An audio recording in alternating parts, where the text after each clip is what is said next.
வாங்க பாரம்பரிய தமிழ் சமையலில் இன்றைக்கி என்ன பார்க்க போகிறோம்னா முடக்கத்தான் ரசம் தாங்க நம்ம பார்க்க போகிறோம்.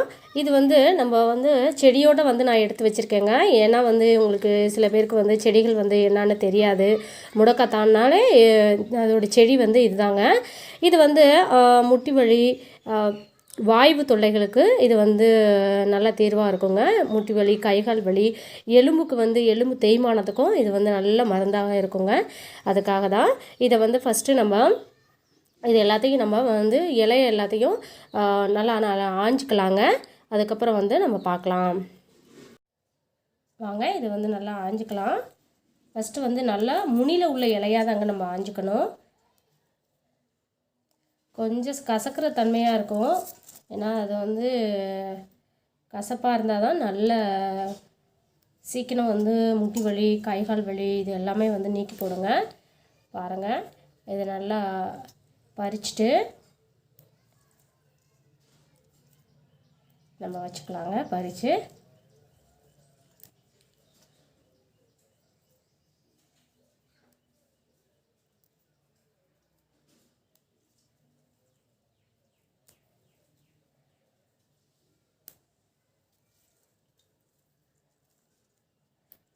கொஞ்சம் முனி இலையாக இருந்தால் நல்லா இருக்குங்க. பார்த்துக்கங்க.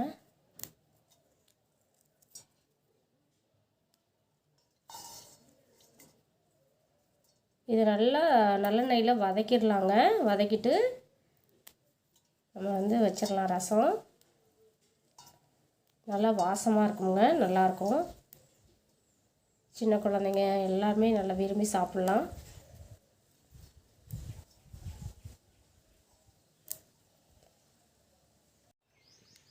வாங்க, முடக்கத்தான் ரசத்தை தான் நம்ம பார்க்க போகிறோம். ஒரு 3 ஸ்பூன் அளவுக்கு நம்ம நல்லெண்ணெய் சேர்த்துக்கலாங்க. கொஞ்சம் நேரம் காயட்டும். இப்போது நம்ம இலையை நல்லா வதக்கிக்கலாங்க. என்னங்க பாருங்கள், நான் ஒரு கைப்பிடி அளவுக்கு தான் இலை வச்சுருக்கேன். கொஞ்சம் நேரம் வதங்கட்டும் இலை. அப்போ தான் அந்த கசப்பு தெரியாது நம்மளுக்கு.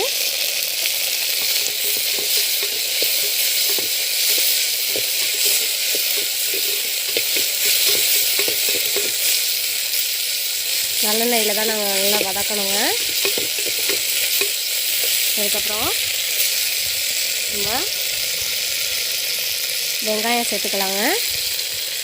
பாருங்கள், சின்ன வெங்காயம் இதுவும் நல்லா வதங்கட்டும்.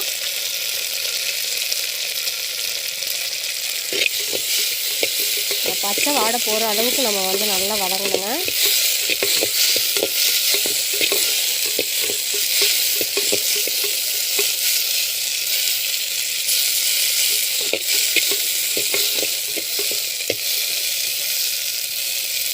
அதோடு சேர்த்து நம்ம காஞ்ச மிளகாய் ஒரு 3 எடுத்து நல்லா உடச்சி வச்சுக்கோங்க.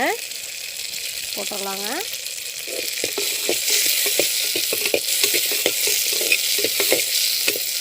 எல்லாம் நல்லா வதங்கட்டும் எண்ணெயிலே.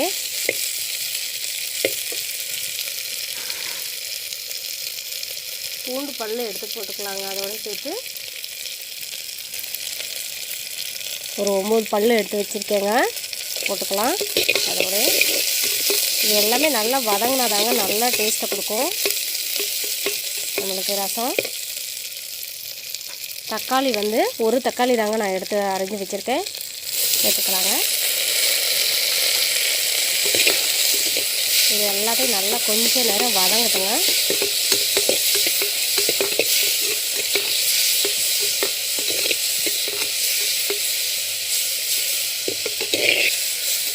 முடக்கத்தான் முடத்தை நீக்குவதனால இதுக்கு முடக்கத்தான்னு சொல்கிறாங்க. ஏன்னா இது முட்டி வலி வாய்வு தொல்லை இது எல்லாத்துக்கும் நல்ல ஒரு நிவாரணமாக இருக்குது. கொஞ்ச நேரம் வதங்கட்டுங்க. நம்ம இது எல்லாத்தையும் அரைச்சிக்கலாங்க. இப்போது நம்ம வதக்காதது எதுன்னு பார்த்தோன்னா ஜீரகமும் 1 ஸ்பூன் ஜீரகம், 1/2 ஸ்பூன் மிளகு இது ரெண்டையும் நல்லா அரைக்காமல் வதக்காமல் அரைச்சிக்கணுங்க. அதோடய சேர்த்து கொஞ்சோண்டு புளி எடுத்துக்கணுங்க. இதை நம்ம வதக்க தேவையில்லை. இது எல்லாத்தையும் நல்லா வதக்கிட்டு நம்ம ரசத்தை தாளித்து விட்டுறது தாங்க. அவ்வளோதான். தேவையானது மஞ்சத்தூளும் உப்பும் போட்டுக்கிட்டு தாளித்து விட்டுறலாங்க. பாருங்கள், நல்லா வதங்கிருச்சு. இதை வந்து நம்ம அரைச்சிக்க வேண்டியதாங்க. அரைச்சிட்டு நம்ம தாளித்து விட்டுறலாம். வாங்க, இந்த மாதிரி வந்து நல்லா குறை குறைன்னு அரைச்சி வச்சுக்கணுங்க. நம்ம வந்து வதக்கினதை இப்போ அதை வந்து கரைச்சி வச்சுக்கலாங்க. தேவையானது நம்ம ஃபஸ்ட்டு வந்து தண்ணியை ஊற்றி நல்லா கரைச்சி வச்சுக்கணும். கரைச்சிட்டு அதுக்கப்புறம் வந்து தாளிக்க வேண்டியதாங்க.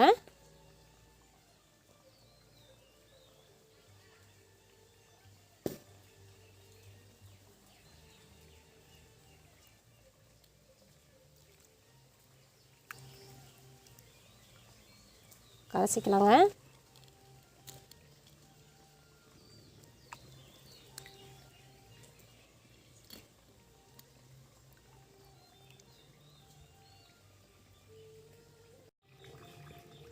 தாளித்து விட்டுறலாங்க.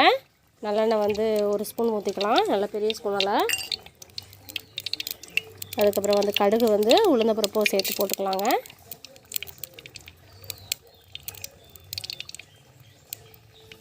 பொரியட்டும்.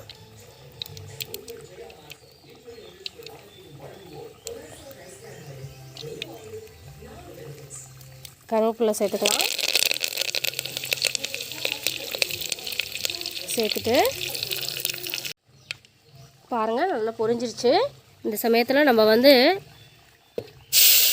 அதை கரைச்சி வச்சுருக்கதை எடுத்து ஊற்றிக்கலாங்க. இந்த இலை வந்து நல்லா மிதக்குது பாருங்கள். கொதியட்டும் நல்லா.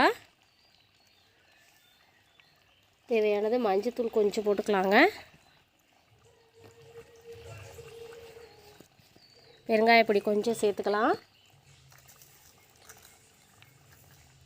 உப்பு வந்து கல் உப்பு வந்து சேர்த்துக்கலாங்க தேவையானது.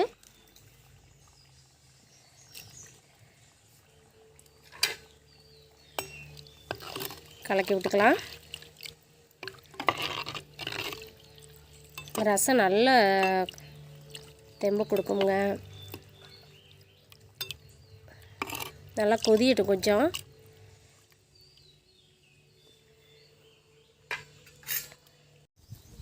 பாருங்கள், நல்லா ரசம் வந்து கொதிஞ்சிருச்சுங்க. இந்த சமயத்தில் வந்து நம்ம மல்லித்தலையை போட்டுட்டு இது வந்து நல்லா சாப்பிட வேண்டியதாங்க.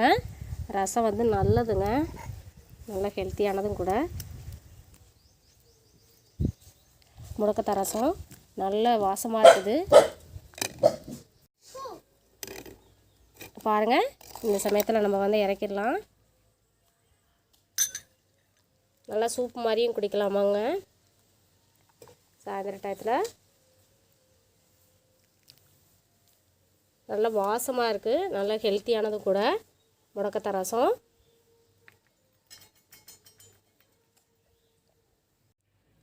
பாருங்கள், ரசம் வந்து ரெடி ஆயிடுச்சு. நல்லா வாசமாக இருக்குதுங்க.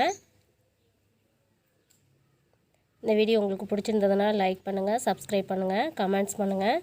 தேங்க்யூ.